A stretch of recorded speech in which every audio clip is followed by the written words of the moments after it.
सदियों से है पुरानी, ये है यक्षिणी की कहानी।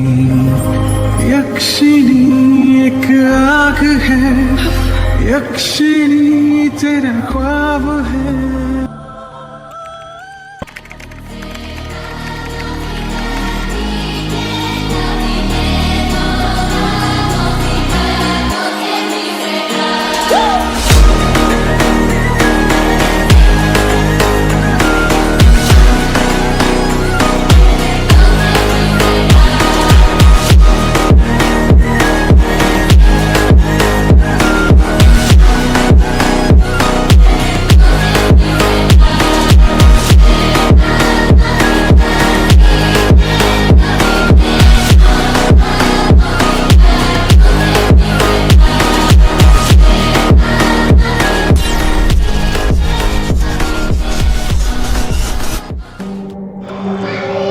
पिछले एपिसोड में आप लोगों ने देखा ग्रेवयार्ड कोठी के अंदर एक लेखक जो कि यक्षिणी के ऊपर कहानी लिख रहा है।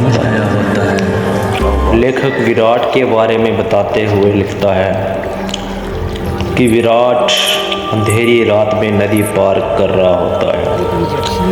अचानक से उसे किसी के कदमों की आहट सुनाई देती है और एक लड़की उसे अपने प्यार के जाल में फांस लेती है, जो कि कोई साधारण स्त्री नहीं बल्कि एक डाइन यक्षिणी होती है और वो विराट को मार देती है। लेखक अपनी कहानी से बाहर आता है और अपनी कहानी के बारे में किसी को फ़ोन करके बताने लग जाता है। जैसे ही लेखक यक्षिणी के श्राप के बारे में बताने लगता है, अचानक से लाइट चली जाती है और लेखक को किसी के कदमों की आहट की आवाज़ सुनाई देती है। लेखक उस आवाज़ का पीछा कर अब आगे कदमों की आहट की आवाज़ सुनाई देती है।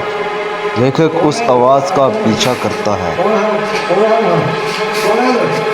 लेखक किसी साई को देख के भागने की कोशिश करता है। दरवाज़ा अपने आप बंद हो जाता है। लेखक और उस अदृश्य शक्ति के बीच में कई बातें होती हैं, पर आवाज़ बाहर नहीं आती। अचानक से लेखक का खून कमरे के बाहर आता है। लेखक जोरदार चीख के साथ अपना दम तोड़ देता है और ये रहस्य रह जाता है कि आखिरकार लेखक की हत्या यक्षिणी ने की या फिर किसी और अदृश्य शक्ति ने। यक्षिणी जिसको अपना शिकार बनाती थी उसका सारा खून चूस लेती थी, पर लेखक का खून कमरे के बाहर आता है। इसलिए कहा नहीं जा सकता कि लेखक की हत्या करने वाली यक्षिणी थी या कोई और। उसके बाद ग्रेवयार्ड कोठी और भी खतरनाक और डरावनी हो जाती है। गांव वाले उस कोठी को हमेशा के लिए बंद कर देते हैं। समय गुजरता जाता है, कई साल हो जाते हैं और 13 साल के बाद एक युग नाम का लड़का बंगला मुड़ा गांव में आता है।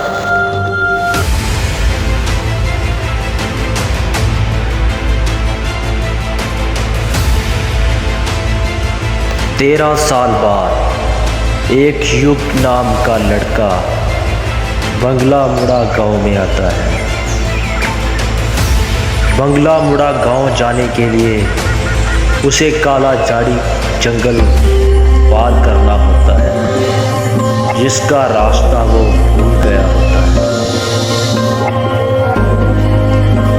चलते चलते अचानक से वो एक बूढ़े से टकराता है।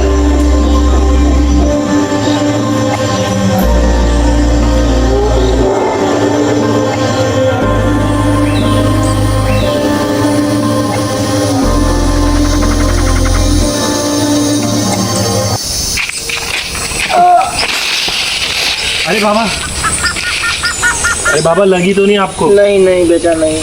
बाबा उठिए, उठिए बाबा। बाबा आपको लगी तो नहीं? नहीं बेटा नहीं। आइए बाबा, यहाँ पर बैठते हैं।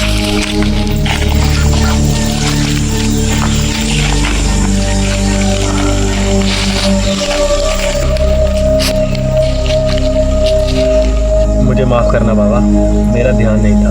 आपको कहीं ज्यादा चोट तो नहीं लगी? नहीं बेटा, मैं ठीक हूँ, मुझे कुछ नहीं हुआ। बाबा, आप मेरी कुछ मदद कर सकते हैं? मुझे बता सकते हैं कि बंगला मोटा जाने का रास्ता कौन सा है? बाबा, मैं यहाँ पे भटक गया हूँ। बेटा, तुम इस गांव के तो नहीं लगते, बाहर से आए हो क्या? बाबा, मैं बेंगलोर शहर से आया हूँ और मुझे बंगला मोटा गाँव जाना है। क्या आप मेरी कुछ मदद कर सकते हैं? क्योंकि यहाँ पर मैं भूल चुका हूँ। हाँ, क्यों नहीं बेटा। तुम्हें ये बगला मुड़ा गांव जाने से पहले काला झाड़ी का जंगल पार करना पड़ेगा बेटा, और उसके बाद बेटा किश्नोई नदी आएगी, उसको पार करने के बाद बगला मुड़ा गांव आ जाएगा बेटा। जी बाबा। पर एक बात पूछूं बेटा तुमसे? हाँ पूछिए बाबा। बेटा, तुम बगला मुड़ा गांव क्यों जाना चाहते हो और वहाँ कहाँ रुकोगे? बाबा, जो बंगला मोटा गांव में ग्रेवयार्ड कोठी है ना, मैं वहीं पे रुकने वाला हूँ। क्या कहा? ग्रेवयार्ड कोठी जो अंग्रेजों ने कब्रिस्तान के ऊपर बनाई थी, तुम उसी की बात कर रहे हो? हाँ बाबा, मैं उसी कोठी की बात कर रहा हूँ। पर वो कोठी तो 15 सालों से बंद पड़ी है बेटा। हाँ, बंद पड़ी है, पर अब वो बंद नहीं रहेगी। मैं आज रात जाके ही उसे खोल दूंगा। ना ना बेटा, ऐसा मत करना। क्या तुम्हें उस कोठी के बारे में कुछ पता नहीं है क्या? पता नहीं है? पर क्या पता नहीं है? आप मुझे साफ साफ बताएंगे आप क्या कहना चाहते हैं? अगर तुम उस गांव में जा रहे हो बेटा, तो तुम्हें इतना तो पता ही होगा कि जो जक्षनी थी वो किश्नोई नदी के पास भटकती थी। क्या तुम्हें पता है बेटा, जो जक्षनी थी उसके 2 ठिकाने थे, एक किश्नोई नदी और दूसरा ग्रेवयार्ड कोठी, जहाँ पर तुम जा रहे हो। क्या कहा बाबा? ग्रेवयार्ड कोठी? हाँ बेटा, ग्रेवयार्ड कोठी। लोगों ने कई बार जक्षनी को ग्रेवयार्ड कोठी के पास भटकते हुए देखा था बेटा। बेटा, तुम्हें पता है अमावस्या की रात को और पूर्णिमा की रात को जो जक्षनी थी वो मर्दों को अपना शिकार बनाती थी। इसका मतलब बाबा, जो मेरे पापा ने मुझे बचपन में कहानी सुनाई थी, वो कहानी नहीं हकीकत थी। बेटा, तुम कौन सी कहानी की बात कर रहे हो? कुछ नहीं बाबा, आप ये सब कुछ छोड़िए। बाबा, वैसे आपसे एक बात पूछनी थी। बाबा, क्या जक्षनी अभी भी मर्दों को अपना शिकार बनाती है? नहीं बेटा, अब वो मर्दों को अपना शिकार नहीं बनाती। क्यों बाबा? क्या अब वो जक्षनी चली गई है?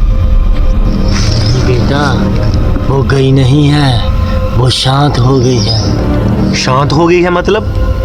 मतलब बेटा, आज से 15 साल पहले ग्रेवयार्ड कोठी में एक लेखक बाबू रहते थे और उसको जक्षनी ने अपना शिकार बनाया था। तुम्हें पता है, लेखक बाबू की लाश तक नहीं मिली थी लोगों को। हर जगह पे खून ही खून था बेटे। बेटा, लोगों का कहना है कि जो लेखक बाबू की मौत हुई थी वो जक्षनी ने की थी, और उसके बाद पूर्णमासी की रात और अमावस्या की रात को मर्दों के शिकार होना बंद हो गए थे बेटा।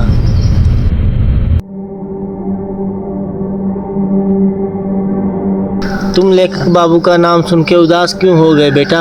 बाबा, आप जिस लेखक बाबू की बात कर रहे हैं वो और कोई नहीं बल्कि मेरे पिता थे।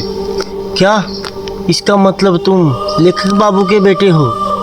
हाँ बाबा, मैं उन्हीं लेखक बाबू का बेटा युग हूँ। लोगों का कहना था बेटा कि जो जक्षनी थी वो लेखक बाबू के साथ संभोग करने के बाद शांत हो गई थी। बाबा, अगर उस जक्षनी की भूख खत्म हो गई थी तो फिर उसने मेरे पापा को क्यों मारा? पता नहीं बेटा आपके पिता को उसने क्यों मारा था, पर ये राज उनकी मौत के साथ ही दफन हो गया था। बेटा, जक्षनी इसको अपना शिकार बनाती थी, उसे मौत के घाट उतार देती थी, और मुझे लगता है कि आपके पिता उस पर कहानी लिख रहे थे, इसलिए उसने आपके पिता को मार दिया था। बाबा, जो मेरे पिताजी जक्षनी पे किताब लिख रहे थे, क्या वो किताब मुझे अभी मिल सकती है? नहीं नहीं बेटा, वो किताब तुम्हें नहीं मिल सकती, क्योंकि वो किताब प्रकाशित ही नहीं हुई है। क्योंकि मुझे लगता है कि वो किताब ग्रेवियर कोठी में ही है। क्या कहा, ग्रेवियर कोठी में? हाँ बेटा, मैं तुम्हें एक सलाह देता हूँ। वो यक्षिणी अभी शांत हो चुकी है, उसे शांत ही रहने दो। बेटा, उसके अंदर की वासना को मत जगाओ। अगर उसकी वासना जाग गई तो वो पता नहीं कितने मर्दों को अपना शिकार बनाएगी। बाबा, आप मुझे डरा क्यों रहे हो? बेटा, मैं तुम्हें डरा नहीं रहा हूँ, मैं तुम्हें चेतावनी दे रहा हूँ, क्योंकि मौत के आने से पहले चेतावनी देना जरूरी होती है बेटा। मतलब बाबा? तुम शहर के लोग बहुत मतलबी होते हो, हर एक बात में मतलब ढूंढते हो, मतलब कुछ नहीं। बाबा, वैसे आप बहुत कुछ जानते हो ग्रेवयार्ड कोठी के बारे में, पर कैसे? बताता हूँ बेटा, पहले मेरा झोला दो। ठीक है बाबा। अरे बाबा, ये बाबा कहाँ पर गए? अरे ये बाबा अभी तो यहाँ पर बैठे थे, अचानक कहाँ पर गायब हो गए? बाबा, बाबा, अंधेरा भी होने वाला है, मुझे चलना चाहिए क्योंकि मुझे आगे का रास्ता अकेले ही तय करना पड़ेगा।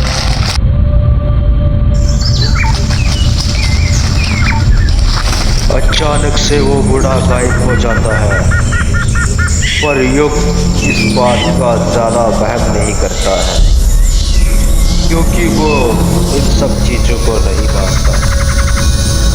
इसलिए वो खुद ही अपने आप को तसल्ली देता है कि शायद वो बाबा कहीं चला गया होगा।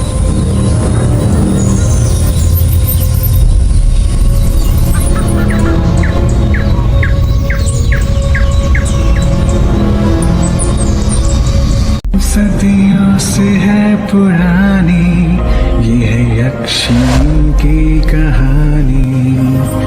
यक्षिणी एक आग है, यक्षिणी तेरा ख्वाब